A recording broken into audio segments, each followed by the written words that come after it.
Golkar. Ya, sekali lagi. Ini bisa dengar saya, Mas ya? Ya, jelas, clear. Oke, ya. Jelas tidak sama dari pemilu ke pemilu, dari pilpres ke pilpres. Kemudian suasana kebatinan yang ada di internal partai juga berbeda dari partai-partai lain. Nah, inilah yang membuat proses, salah satunya itu adalah proses pengambilan keputusan politik di Partai Golkar itu agak lebih lama, lebih hati-hati dibandingkan dengan tetangga-tetangga sebelah. Nah, yang kedua, dalam sebuah kontestasi, apakah itu pileg maupun pilpres, semua partai politik, terutama Golkar, itu carinya kemenangan. Jadi semua kita yang ada di dalam ini berangan-angan bahwa partai kita menang dan calon yang kita ajukan dalam pilpres juga menang. Apa modalitas kita ke arah sana? Besar. Pada tahun 2019, Golkar itu ikut suatu kontestasi masih dalam suasana keterbelahan.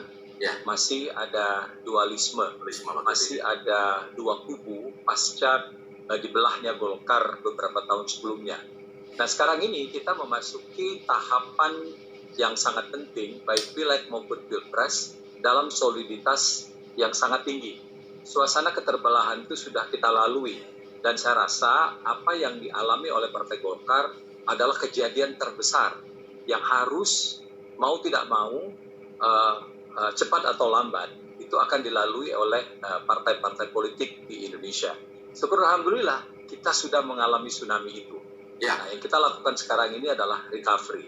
Recovery itu berjalan begitu baik, sehingga bukan saja membuat kader-kader internal itu solid, tapi juga mengundang orang-orang di luar untuk bergabung ke partai ke Golkar sebagai rumah besar politik di Indonesia.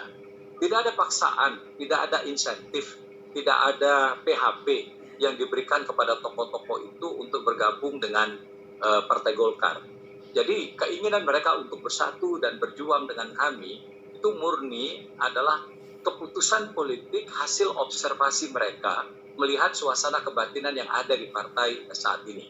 Nah, saya rasa keputusan yang diambil oleh tokoh-tokoh politik itu mewakili suasana kebatinan di rakyat Indonesia.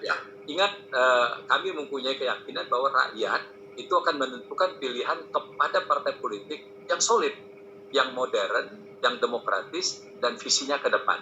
Saya rasa apa yang sudah kita perjuangkan selama ini, Partai Golkar sebagai partai tengah, partai solid, partai modern, dijalankan secara profesional sebuah korporasi, itu pada akhirnya itu akan mendapatkan bonus premium dari masyarakat. Nah, inilah yang sedang kita demonstrasikan melalui kerja-kerja politik, baik yang dibangun oleh Ketua Umum maupun pimpinan-pimpinan daerah yang tersebar di seluruh Indonesia, maupun kader-kader kita yang berada di Dewan di semua tingkatan. Baik.